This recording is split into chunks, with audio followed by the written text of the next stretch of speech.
culture, and this is my message to artists and to anybody else who cares to notice, culture is a plot against the expansion of consciousness. And this plot prosecutes its goals through a limiting of language. Language is the battleground over which the fight will take place, because what we cannot say, we cannot communicate, and by say I mean dance, paint, sing, meme. What we cannot say, we cannot communicate. We can conceive of things that we cannot communicate.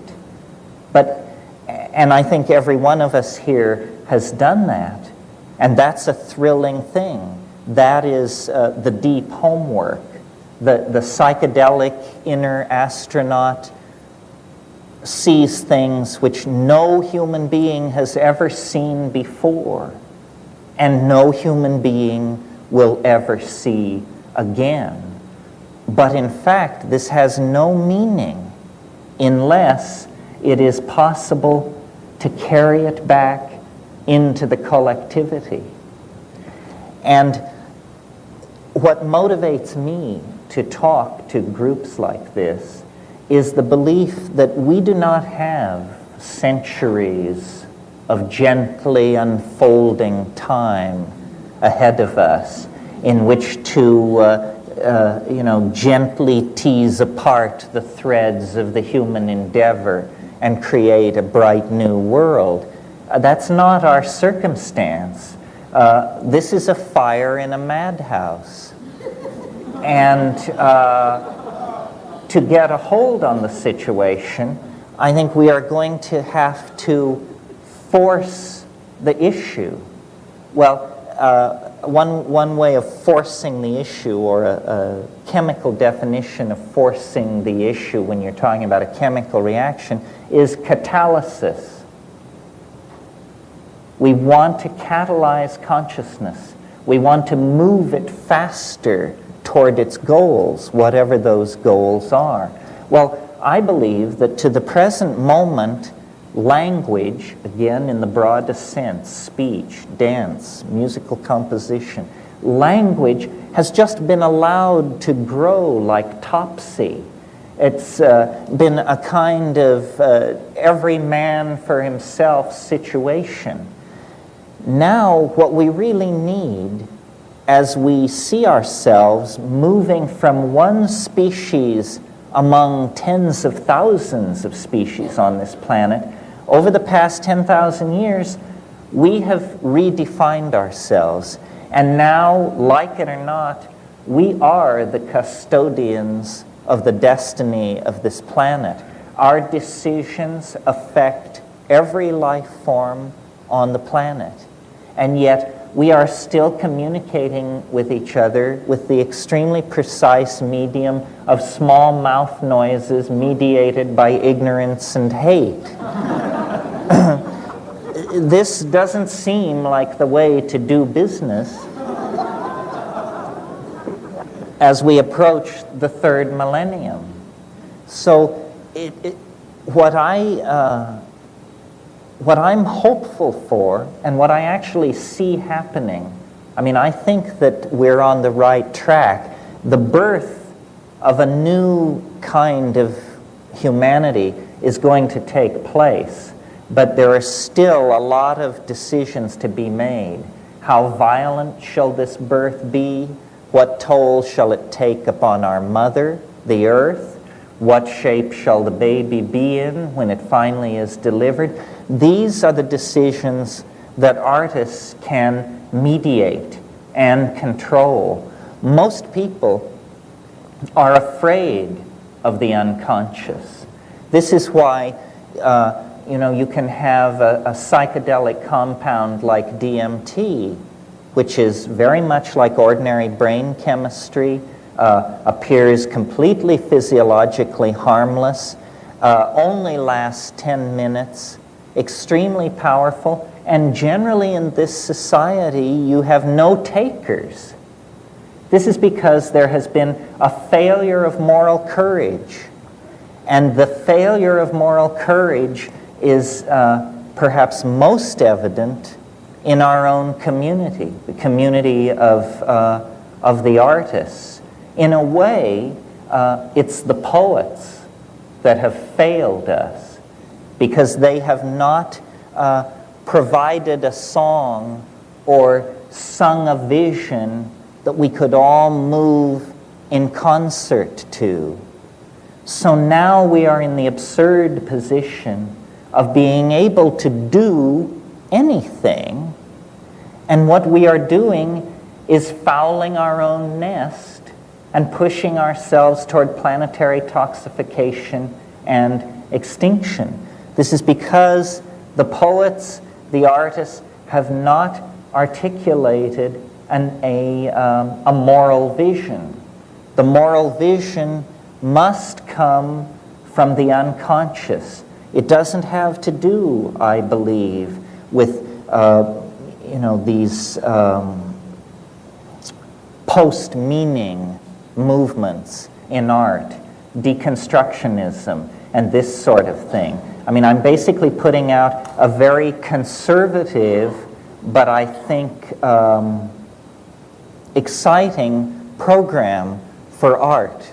That art's task is to save the soul of mankind, and that anything less is a dithering while Rome burns. Because if the artists who are self-selected for being able to journey into the other, if the artist cannot find the way, then the way cannot be found. Ideology is extremely alien to art. Political ideology, I mean. And if you will but notice, it is political ideology that has been calling the shots for the last 700 or 800 years. We can transcend politics if we can put some other program in place. You cannot transcend politics into a void. And I believe that a world without ideology could be created if what were put in place of ideology were the notion of the realization of the good, the true, and the beautiful. You know, the three-tiered canon of the Platonic aesthetic. Reconnect the notion of the good, the true, and the beautiful.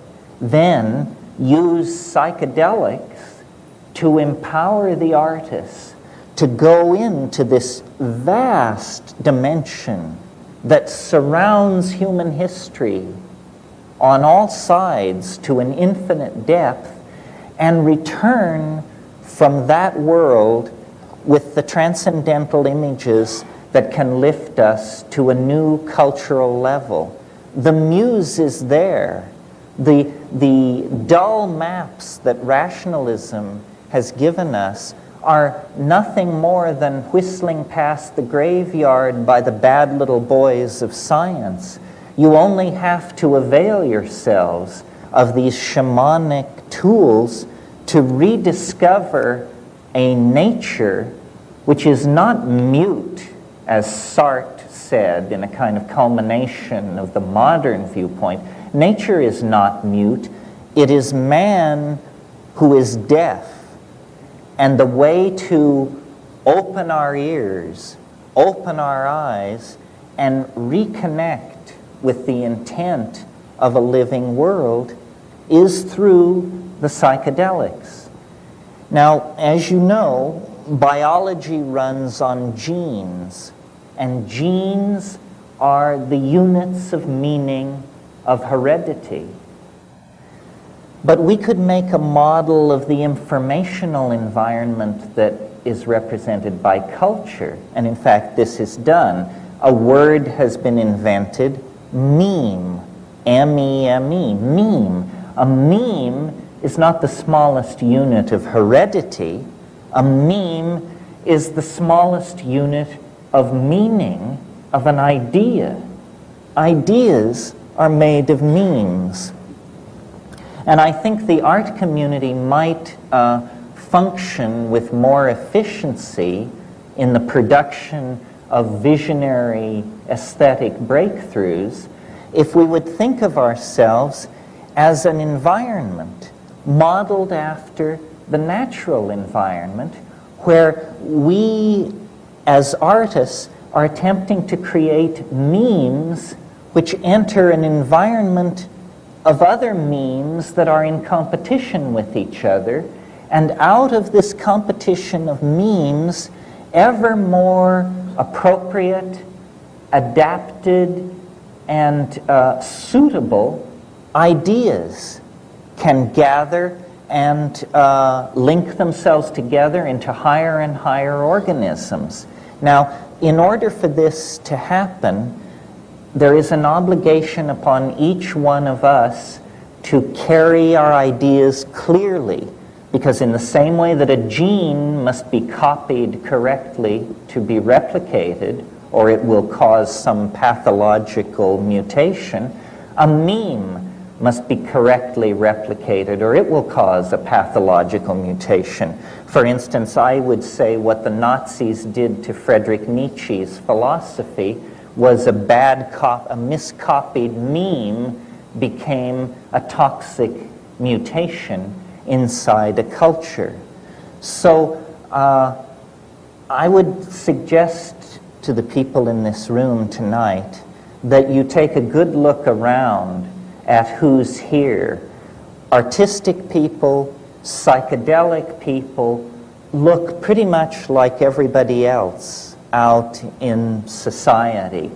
But we have come here tonight self-selected for our interest in the empowering capacity of psychedelic plants and the empowering capacity of art. So we represent an affinity group, a population with a potential for mutagenic impact on the ideological structures of the rest of society. So look around. Someone here has what you need. And if you can only figure out who it is, you can make a novel connection to move them into a new level of creativity.